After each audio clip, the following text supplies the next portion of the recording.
I'm reading today from Judges 16, 1-21.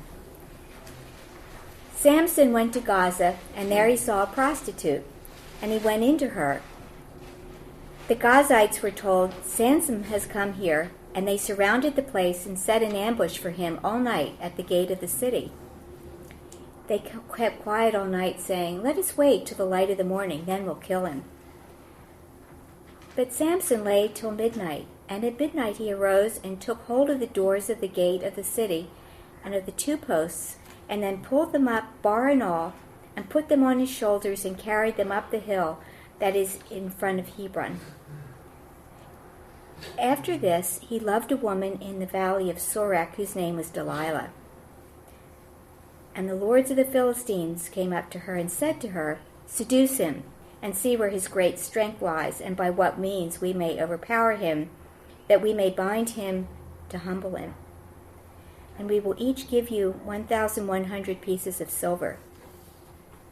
So Delilah said to Samson, "Please tell me where your great strength lies, and how you might be bound, that no one could subdue you." Samson said to her, "If they bind me with 7 fresh bowstrings that have not been dried, then I shall become weak and be like any other man." Then the lords of the Philistines brought up to her 7 fresh bowstrings that had not been dried, and she bound him with them. Now she had men lying in ambush in an inner chamber, and she said to him, "The Philistines are upon you, Samson." But he snapped the bowstrings as a thread of flax snaps when it touches the fire. So the secret of his strength was not known. Then Delilah said to Samson, "Behold, you have mocked me and told me lies. Please tell me how you might be bound." And he said to her, "If they bind me with new ropes that have not been used, then I shall become weak and be like any other man." So Delilah took new ropes and bound him with them, and said to him, "The Philistines are upon you, Samson." And the men lying in ambush were in an inner chamber. But he snapped the ropes off his arms like a thread. Then Delilah said to Samson, "Until now you have mocked me and told me lies. Tell me how you might be bound." And he said to her, "If you weave 7 locks of my head with the web and fasten it tight with the pin, then I shall become weak and be like any other man." So while he slept, Delilah took the 7 locks of his head and wove them into the web, and she made them tight with the pin, said to him, "The Philistines are upon you, Samson." But he woke from his sleep and pulled away the pin, the loom, and the web. And she said to him, "How can you say, 'I love you,' when your heart is not with me?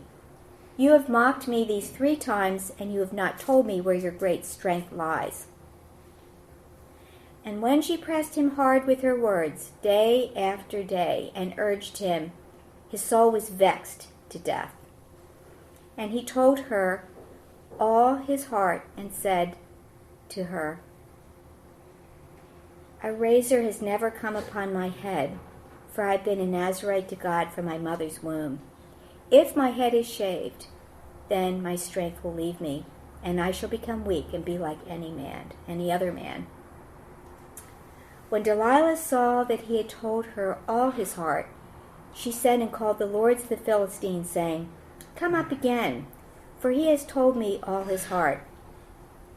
Then the lords of the Philistines came up to her and brought the money in their hands. She made him sleep on her knees, and she called a man and had him shave off the 7 locks of his head. Then she began to torment him, and his strength left him. And she said, "The Philistines are upon you, Samson." And he woke from his sleep and said, "I will go out as at other times and shake myself free." But he did not know that the Lord had left him. And the Philistines seized him and gouged out his eyes, and brought him down to Gaza, and bound him with bronze shackles. And he ground at the mill in the prison. This is the word of the Lord. Thanks be to God. Last August, I was at the beach, and I received a phone call from a young woman, a Christian young woman. And we got to talking, and she explained to me her situation. I didn't know her. She said I've been around the village, I'm in the neighborhood, and my fiance, who I very much want to marry, is a faculty member at NYU. And we've been planning this wedding for a long time that we want to have in a few weeks from now. But because of a death in the family, we got distracted and we let things go. And now we're getting close, and we don't have anyone to marry us. So would you please marry us? And, I wanted to be obliging. It's just a few weeks away. So I said, maybe we could work something out. You should know that I counsel all the people I marry. So I don't marry anyone if I don't have some counseling time with them. But if our schedules work out, we can work it out. We can get together. Maybe we can do this. And so she was telling me a little bit about herself. She's a believer, a longtime believer in the Lord. And I said, tell me a little bit about your fiance. And it was an interesting cultural mix that they were having. But she said, this was all very fun conversation. And then she said, my fiance is exploring the Christian faith, but has questions about it. And when I heard that, I felt this tightness inside because I'd kind of been in this situation before. And what I realized, I was being asked very quickly to join in matrimony two people who fundamentally believed differently about the world, at least at this point. And she really wanted to marry this guy who believed differently than she did about the basic orientation of life. And I got very tight inside. It was a hard situation for me because, for one, as a pastor, you want people to come to your church, and often getting married is a stable way for stable people to come into the church. And I'm thinking, okay, here are these two that can come in. I don't want to disappoint them. Also, it was hard because people who are in love are just so excited, and I hate to be in a situation of pouring cold water on the fire of love. So it was hard for me. I've been in this situation before. It's no fun. But I was concerned. What could I say? What did I say? Well, I want to tell you what I said. But before I do, I want to talk to you about marriage and why I had the concern I had and what I ended up saying. Because it really is about what marriage is. What is marriage? It's a question we could study from history because marriage has been there as long as people have been there. There's really no other custom that is so prevalent throughout time and space as marriage. Marriage has been, in one form or another, part of every culture, except perhaps one that's ever been studied or known about. It's a universal social institution around which people have organized society and their lives. Universal social institution throughout recorded history, because as far back as you go, you find people getting married.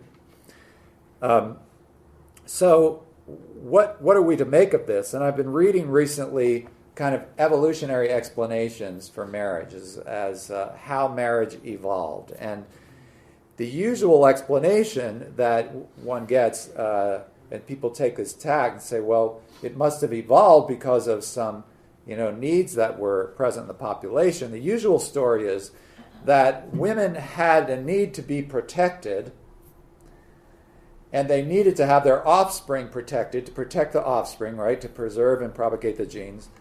Men had a need and desire for sex, so there was this arrangement that developed. And in exchange for protection for herself and her offspring, and for getting food and game, she would give intimate relations. She would give physical relations. So marriage kind of developed and evolved because of the needs of a female for protection, and the sexual drive of the male, so and so. Now, friends, this fails, this explanation, for one simple reason.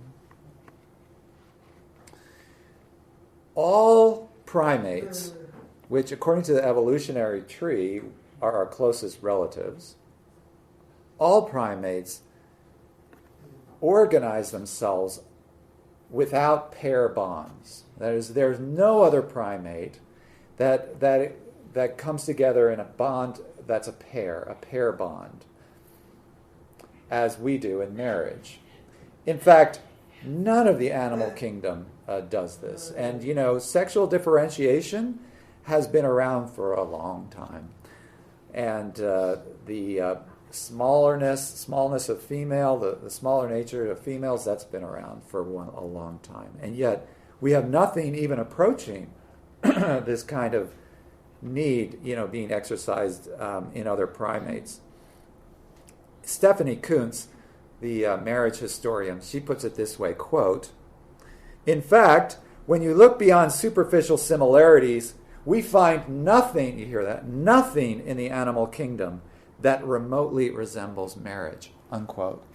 And she's right. We get kind of anthropomorphic and we see swans going across the lake and curling their necks, and we say, oh, that's just like marriage, or we look at seahorses connecting and we say, oh, that's just like marriage. No, friends, nothing like the pair bond that we have. So you look at it, no marriage at all, people, marriage. To me, friends, it's evidence of a different explanation, the explanation that the Bible gives for marriage, that it has something to do with our being created in the image of God, that we have the ability to marry because of the way that we're made in God's image. To me, much more reasonable explanation. So I want to look and think with you about marriage and romantic relationships and close relationships this morning. When I think about how to do that with you or where to go, I can really think of no better place to do that than Judges chapter 16. So I wonder if you would look with me this morning at marriage, at close relationships in Judges chapter 16, the story, really the second half of the story of Samson. And we're going to look at what relationships do, because it brings it out so well. Let me try to show you what I mean. In the first 3 verses, as we have here, we are rejoining Samson at this latter stage of his life, this latter period of his life. And the first 3 verses of this chapter let us know where Samson is now. Okay, so we're rejoining Samson. This is the third chapter into his life we have. So it gives us kind of an update. This is where things stand with Samson. This is what his life is like now, these first 3 verses. And the first thing we note from verse 1 is that he's in Gaza, which is far away. Gaza was the southernmost city of the great Philistine Pentapolis. There were these 5 great cities that constituted the kingdom, the nation of the Philistines, these Greeks that had come over by sea. And Gaza was the farthest one down. You can, even today, Gaza is the one way down there, and that's why there's always question about the Egypt and, what's coming in through Gaza and things. So Gaza was the farthest city south. I think that's symbolic also of where Samson is spiritually, because he's the farthest away from the kingdom of heaven. He's farthest away from the kingdom that God is building. And in the same way, geographically, he's farthest away from the tribes, from Judah and from Ephraim and all the rest of the tribes up north in Palestine.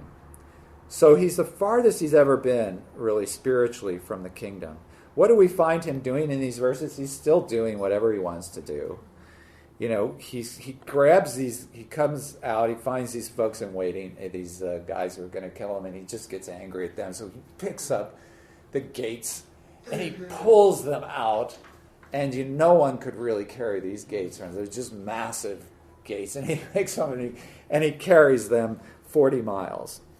And not just 40 straight miles, he carries them up in elevation to around Hebron. So he's going up about 2,000 feet in elevation while he's going this 40 miles. He takes these gates and he rams them down in the hill opposite Hebron, probably out of spite to the Judahites who, in an earlier episode in his life, handed him over to the Philistines. So you could see this scene. He goes up and right across from their main city of Hebron, bam, rams down the gates in front of them, as if to say, na na na na na na. You know, it's probably out of spite to the Judahites. Still doing whatever he wants to do from base motives, still inciting the Philistines by these kind of hit-and-run episodes, rather than actually fighting them, rather than actually leading the Israelites into battle against the oppressors and throwing off the oppression. Instead of leading into war, he does these hit-and-run acts when it suits him, for whatever emotions he happens to be feeling. So, friends, Samson has found that, something that others have found, that it's actually much easier to be a gifted outlaw than to be an actual leader. You know, it's much easier to take your gifts and just do hit and run when you feel like it, than to actually take on the mantle of leadership and lead. And do what God has called you to do when he gifts you to lead.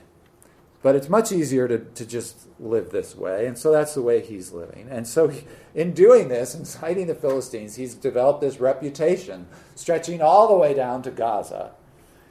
And he accumulates this bounty on his head, this enormous bounty on his head. You can tell that by this point, the Philistines are fed up. They want vengeance. And so you could just picture the posters going up all around the Pentapolis, you know, wanted, dead or alive. Have you seen this man? Here, boom, image of Samson there. So he's a wanted man. Samson doesn't care because he just figures God will always be there anyway. Things aren't going to change. So this is Samson's life right now, as we join him in the story.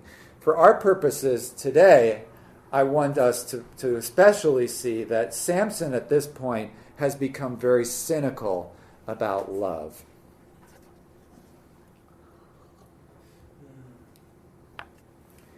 And you could see his cynicism. He's had relationships now in the past that did not work at all. At one point, he even tried marriage, and that was a complete fiasco. You know, he said he gave this paltry effort to say, well, let me try to do it right at one point, but that was a disaster. And so what do you see now? You see him hardening towards women. And this is so true, friends. If you meet divorced people are some of the most traumatized people that you are going to meet. Because something often has been lost in their psyche. You know, I don't get it when people say about the Bible, oh, it's so irrelevant. You know, it's this outdated book. It doesn't apply today. Friends, this is exactly what it looks like. This is so relevant. Samson doesn't care. He's hardened. And so now he's all about the casual fling. That's what he's about. He's done with this romantic view of happily ever after, but he still needed sex, so, you know, whatever. This girl looked good, and so, verse 1, he went into her. And that's the way he's living his life. He's going to go to bed with women, but he is certainly not going to wake up with women. He's not going to wake up with this girl. No way. So what do you see him do? He gets up at midnight and leaves. Why? Because you don't want to wake up with a girl in the morning. That's when things get weird, right? That's when they want to maybe cuddle or have coffee with you or, you know, set up another date. No, he didn't want any of that's not going to happen. So he's gone at midnight, right? This is Samson's love life now. You see it? You see it? This is Samson disdaining relationships. The kind of relationships that God would have for us, the long-term committed relationships. This is his disdain for it. That's where he's at. But, verse 4, relationships have a way of creeping up on us. And so before you know it, verse 4, he's in love with this woman from the valley of Sorek, and her name is Delilah. Now, friends, those of us who have been reading the book of Judges, I hope that you have been, and I hope that you found it useful to understand the structure of the book, its chiastic structure, because it helps us to make comparisons, does it not? And we realize that on one side of the book there are comparisons to the other side of the book, and Samson, the last judge, is being compared to who? Remember? Remember the first judge, Othniel, not a name that you might remember, but the first judge was the best judge, overcoming probably the greatest enemy at that time in the beginning. It was the best judge. The last judge we see is Samson, and he's probably the worst judge. Both these guys had faith. Both of them had ability, both did some damage, but Othniel led against the most powerful enemy. Samson won't even get it together to lead against the Philistines on the coast. So we're seeing this comparison between these judges, and it invites us, friends, if we're comparing Othniel and Samson, to indeed also compare their wives. Because there are only two women in the book of Judges, and there are only two wives who are named of judges in the book of Judges. That's the wife of Othniel, Aksa, and the wife of Samson, Delilah. And, I say wife. He was done with the marriage thing, but it's pretty much it becomes his wife, right? Common law wife. And so these are the two partners of judges that are named, the only two in the book. They kind of the author is inviting us to compare them. And you compare them, you see the real contrast between these two women. One comes from the high country around Hebron, actually, where Samson ended up planting those gates. The other one comes from the low country, from this valley of Sorek, which is a wadi that is going to the west from the mountains down into the floodplain. The southern coast, and they're both they're coming from these different areas, but they're both pressing their men. You read the stories, you realize that they both press their husbands, but one of them presses him for God's purposes. The other one presses him for her own purposes to control him. So there's a very clear contrast between these two partners. And when I bring up this parallel, I'm thinking about these things in the phone call that I was having last August at the beach. I just want to say that this guy that she was describing to me, this young woman, he seemed like a great guy, and so in making this parallel that I'm making, I don't mean to imply that this guy was like Delilah, for her, that he had base motives in marrying her. But there are things that happen in relationships, in all relationships over time, that was my concern. So the reason I'm bringing us to this passage this morning is to see those things in relationship. Even though this guy seemed like a nice guy, I'm not trying to imply that he was the same as Delilah, but it's important to understand what relationships do. And I'm going to give you 3 things this morning that relationships do in the time that we have this morning from this passage. It's very very demonstrative, this whole series of interchanges between Samson and Delilah.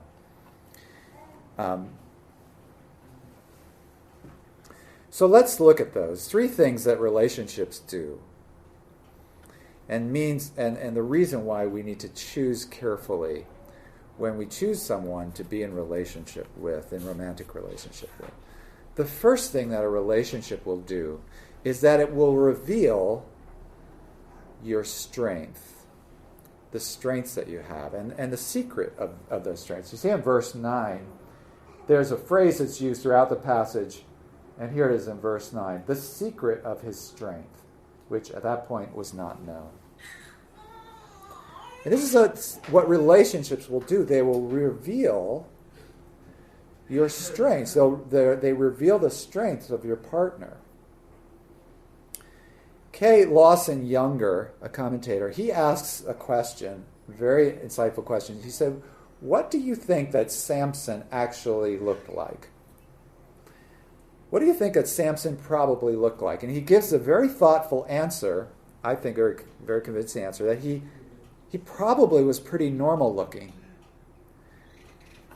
You know, when we think of Samson, we picture this guy under the arch, making muscles. We're thinking pro wrestling, right? Yeah, Samson, right? That's what we picture in our mind. I don't know, that's what I picture. That's what we picture in our mind. We picture this Hulk. We picture this behemoth guy with all these muscles. Well, Younger points out that if that was what he actually looked like, then why would all these people be trying to figure out what the secret of his strength was? Right? If he was a behemoth, it would be obvious what his strength was. So Younger makes the point, I think, the right point, that he was actually probably pretty normal looking, this Samson character, because the secret of his strength was not known. It wasn't obvious. How people just looked at what he did and he said, how are you doing these things? And somehow the strength was coming from somewhere else.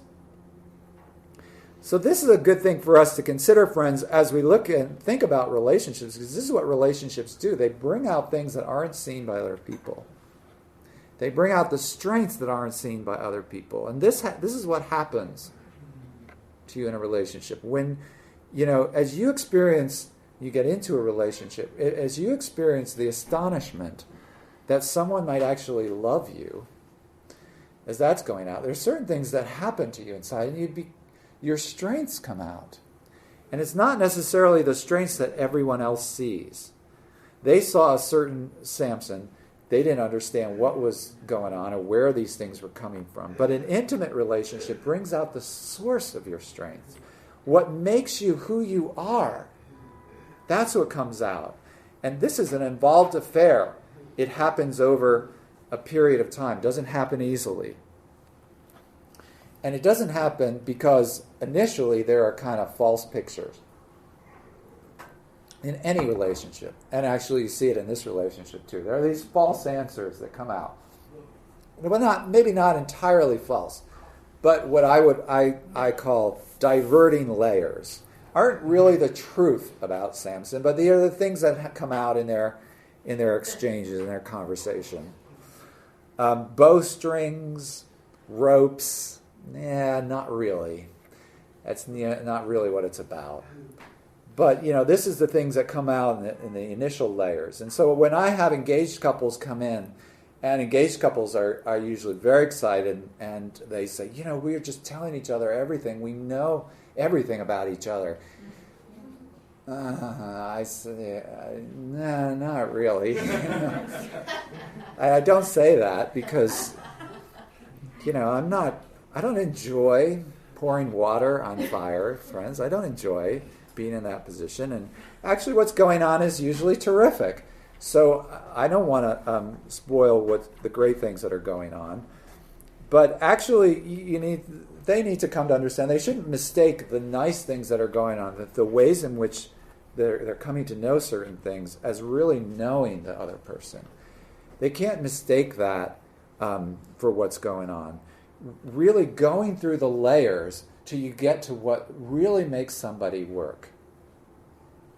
And really through that coming to appreciate the person's genuine strengths.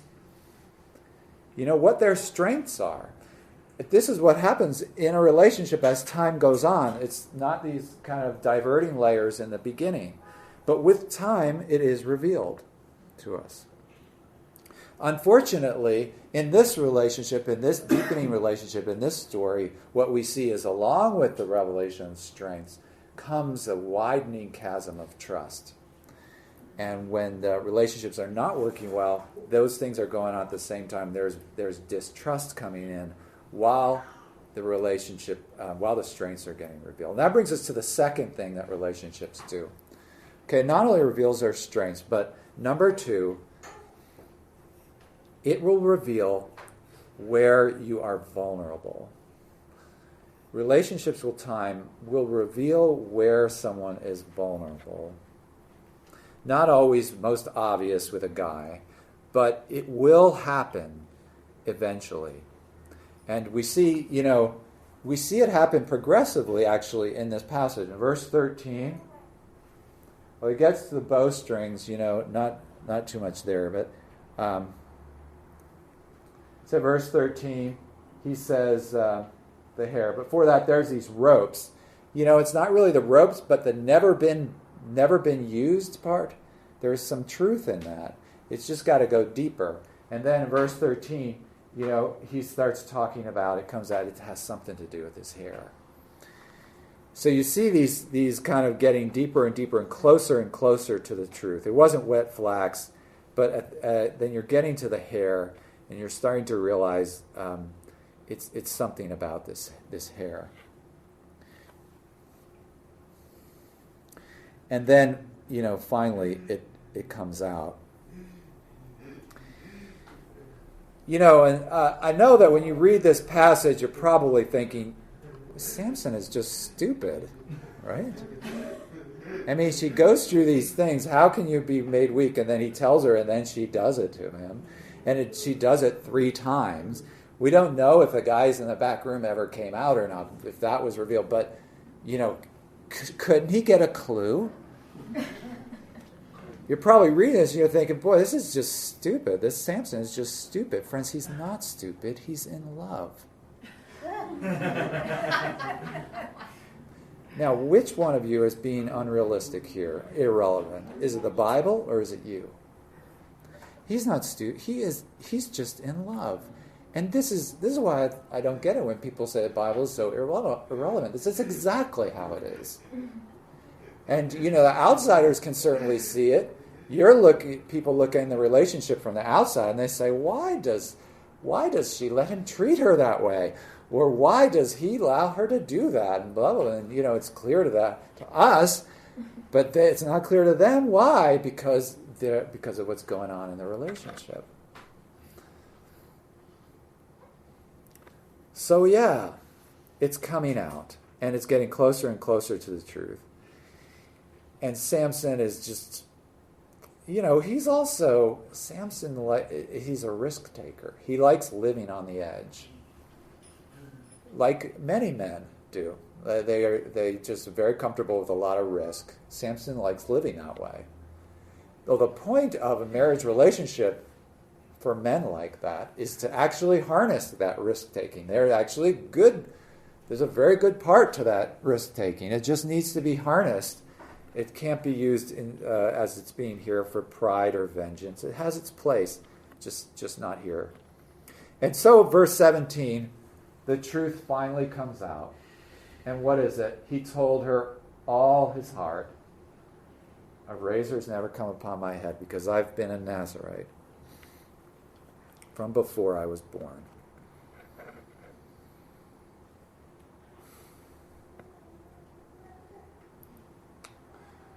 I hope that you can appreciate the pain that must have been in this conversation present.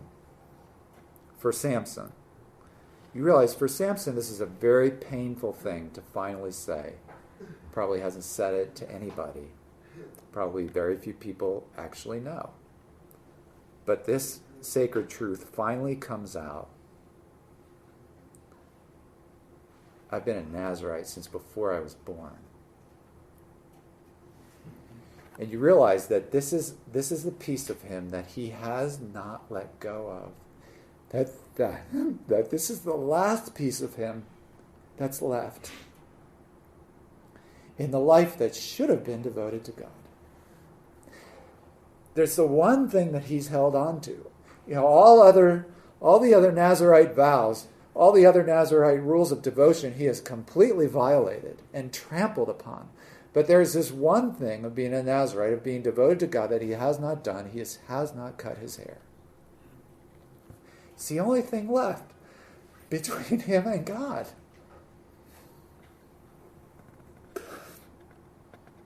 The only thing that he hasn't let go of yet. It wasn't the hair. It was the Nazarite devotion to God. It was the vow of being devoted to God. And he knows that his life is not that way. It's not the life it should have been. And this is the core part of him.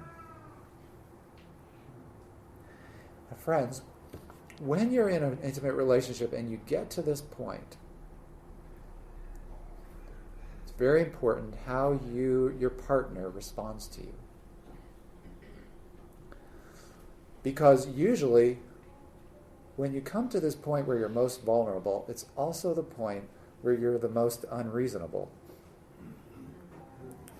It's usually the thing that is just the most unreasonable about you. How do you respond when you find out where your partner is unreasonable and vulnerable? Do you say, "You are a strange beast from another planet"?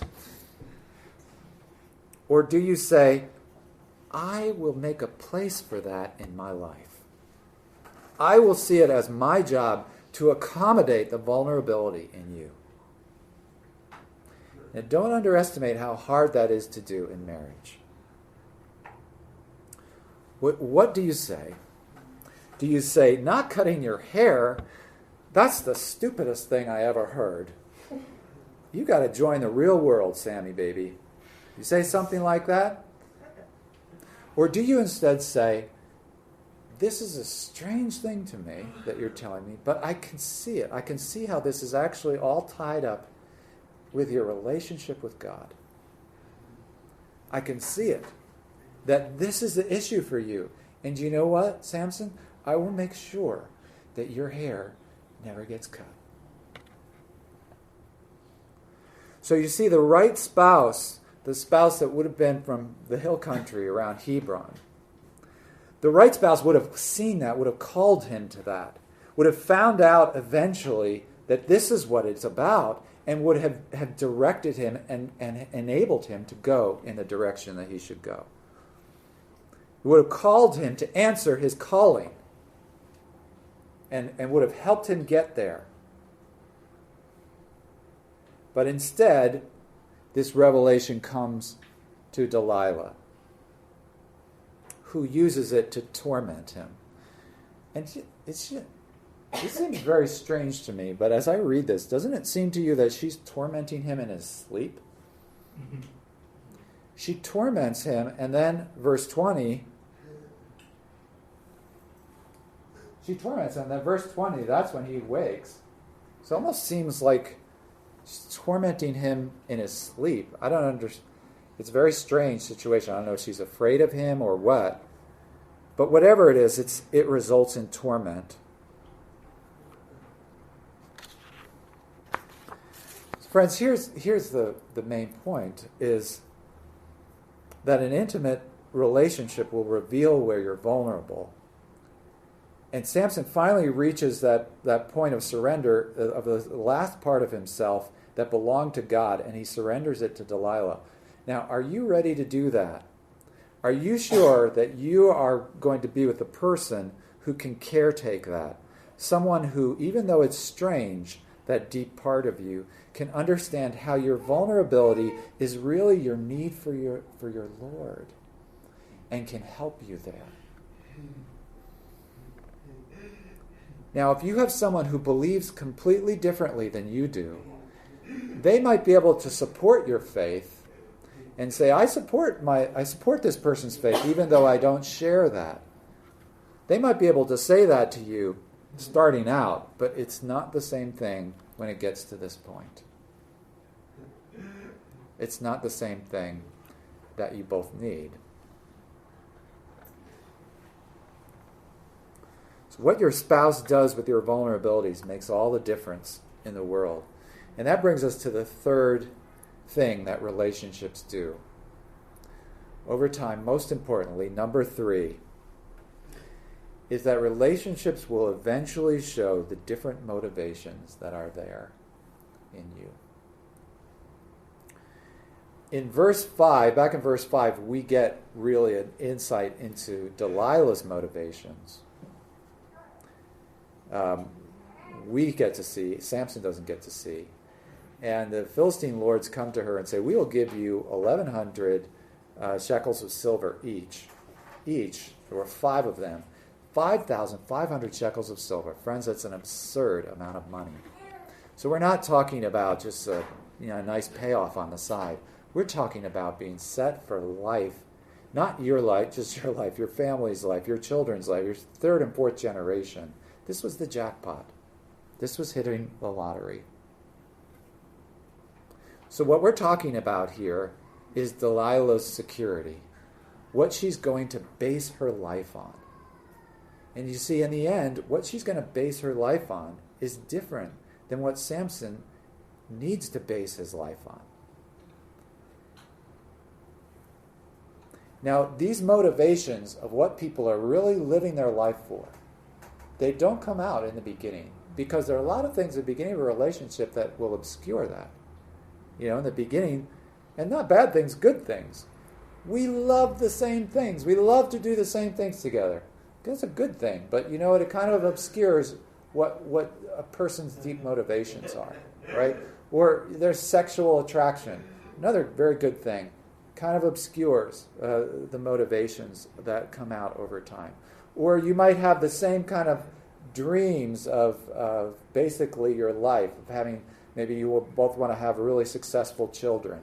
And that can obscure motivations for a while. Make you seem like you're on the same track. But what is really revealed in your hearts is only revealed over time, through time.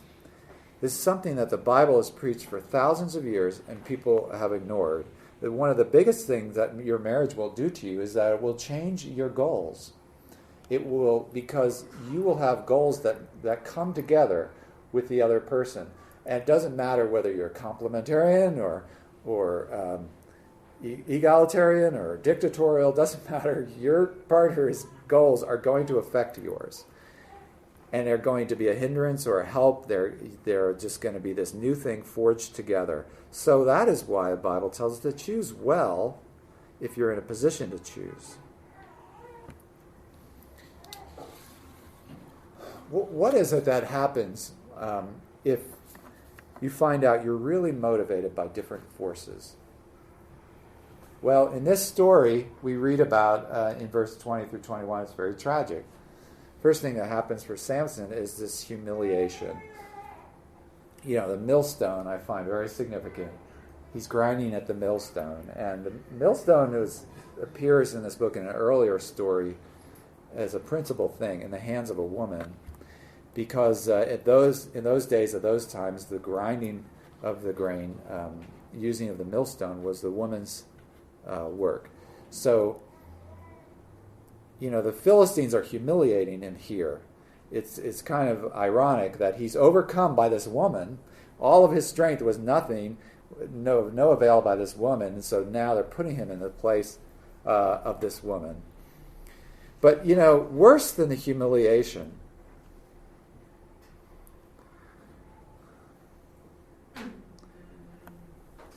so much worse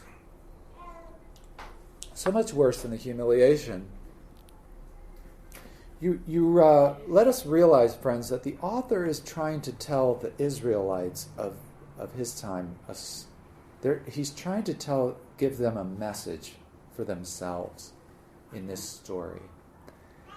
And the original audience, I think probably during the reign of King Saul, would be reading this, and the message that would be coming across from the author is, you think that things are always going to continue on the way that they are because you're you, right? Because you're the chosen ones. You're the chosen people. And so God's never going to be apart from you. You'll never come to a point where you'll see God isn't there. The author of this story is trying to send a message to the Israelites of that time that if they continue in their lethargy and their syncretism, they will be sorely mistaken about that point. That if they break the covenant, then the covenant gets broken. And who exactly is the chosen in the covenant becomes very unclear. They didn't think that God could possibly leave him. And then this is the worst thing about what this relationship does to Samson. You see that? It couldn't be more poignant. Verse 21. He awakens. And he thought that God was still with him. He thought that would never change. But that which he thought could not happen happened to him in his relationship. God left him.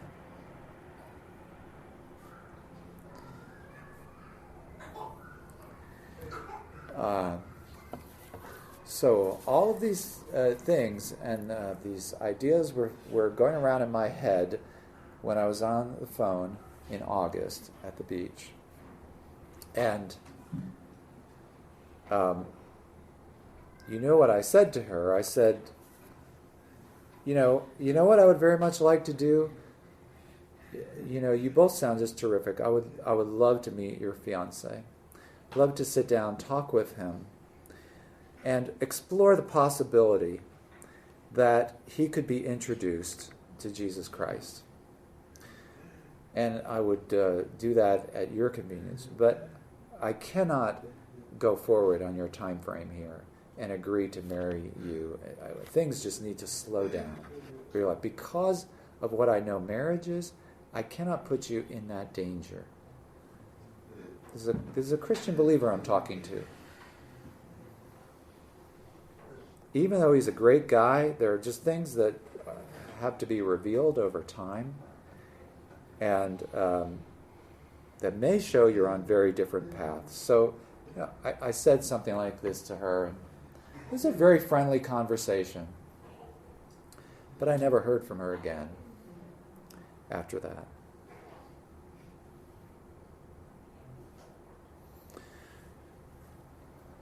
So I wish her well. When we talk about love, friends, what are we actually talking about? When we talk about these things that relationship does, you realize what we're talking about is the coming to know of another, and the trust that goes along with that. And you realize what we're doing, this process of coming to know, this process of knowing and trusting and intimacy, we're talking about the relationship within God's own triune self. That's where this comes from. The New Testament tells us there are some very deep things about God, but there's only one who really knows the deep things of God, and that's Holy Spirit. Only Holy Spirit knows the very deep things of God that others don't. We don't. So you see, in saying that, what the New Testament is saying is that the intimacy is an experience of God, and marriage, when it works out, is showing us Trinity. And we see that to the degree that we can see relationship between the members of the Trinity. We can see that. We only see their relationship as it relates to us and what they do for us and to us. But we see it in that. The members of the Trinity, the Father, Son, Holy Ghost, are first, second, and third members of the Trinity. You watch them, in a way, you can see them interact in the plan of salvation. The second knew the strengths of the first and empowered the strengths of the first in the planning of salvation. The first knew and cultivated the second, cultivated the strengths of the second, the Christ. What were the strengths of the Christ? It was being the Word. It was being out into the world. And so in the plan of salvation, the first sent the second out into the world. And when he did, the second shone. The second was in his element in coming. And the second he just flourished. Christ just flourished in this plan. And the second did what he did to lift up and promote the first. The second knew where the first really cared, the things that he really cared about. And so one of those things, for example, the temple, being a temple. When the temple was desecrated, the second went ballistic. You know what? When Jesus cleansed the temple, that was primarily it was an interaction between members of the Trinity going on there. That's what it was first of all. Do you realize what accomplished your salvation? What accomplished your salvation is this third point about what relationships do. It reveals those motivations, and what was revealed is that the motivations of the first and the second were the same. And that is the only reason that you could be sitting here today. Only reason that there could be a plan of salvation is because the first and the second agreed on what should be done, on what needed to be done. That is why you're here, because they had a good marriage, so to speak. It's because they agreed together in themselves. Friends, the Lord this morning invites us into his love. He invites us into that intimacy. And you know what? You don't have to be married to enjoy that. Christ and the Father invite us to his table here. And in that table we experience the intimacy of God's love. And he invites us into it. It's the most beautiful thing for us, to be a part of what goes on between God. So I want to invite you to come forward now. Come show him that you want the same things that he wants by joining him at his table. Let's stand and pray.